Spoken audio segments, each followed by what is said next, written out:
अब देखिए, अगर 2004 से 14 की बात हम करें या उससे पहले की बात करें, तो जब भी इंतखाबात होते थे, चाहे वो आम इंतखाबात की बात करें या असेंबली के इंतखाबात हो किसी भी सूबे के, मोटे तौर पर मुसलमान जो है वो कहीं ना कहीं सेंटर पॉइंट में रहता था।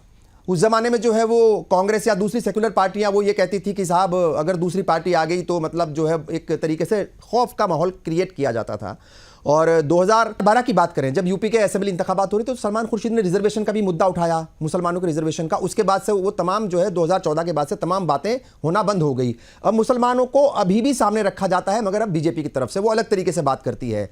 कुल मिलाकर के बात यही है कि मुसलमानों को सेंटर पॉइंट या फिर अपोजिशन बना करके क्यों पेश किया जाता है, दुश्मन बना करके क्यों पेश किया जाता है, क्या कहेंगे? नहीं, चूंकि बिल्कुल वजह साफ है कि मुसलमानों को सेंट्रल पॉइंट बनाने में जितने भी इंडिया में पॉलिटिकल ग्रुप्स हैं, सबको अपना फायदा नजर आता है। एक बीजेपी का ग्रुप है जो पूरा मुसलमानों को सेंटर बनाकर वो एक हिंदू मुस्लिम जो पूरा डिसयूनिटी का एक माहौल पैदा करते हैं। उनको ये लगता है कि उनका जो बीजेपी का सपोर्टर है वो उनको जब ही वोट देगा जबकि वो पूरा ओपनली एंटी मुस्लिम एक स्टैंड लें और ऐसी तमाम पॉलिसियां इख्तियार करें जिससे मुसलमान बिल्कुल साइडलाइन हो जाए।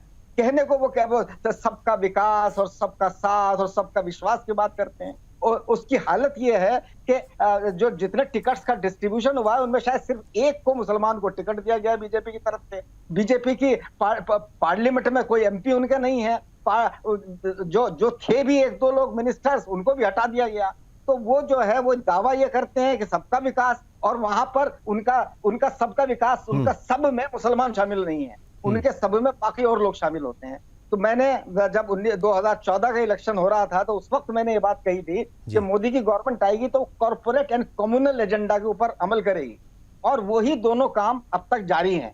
पहले कम से कम जो पहले वाजपेयी जी और अडवाणी जी का दौर था उस वक्त कम से कम इतना हुआ था कि जब वो पावर में आते थे तो कुछ अपने आप को थोड़ा सा बैलेंस करने की कोशिश उन्होंने की थी। लेकिन मोदी जी का हाल ये है कि वो तो बिल्कुल जितनी भी एक्सट्रीम पहुंच सकते हैं उस एक्सट्रीम को पहुंचाना चाहते हैं।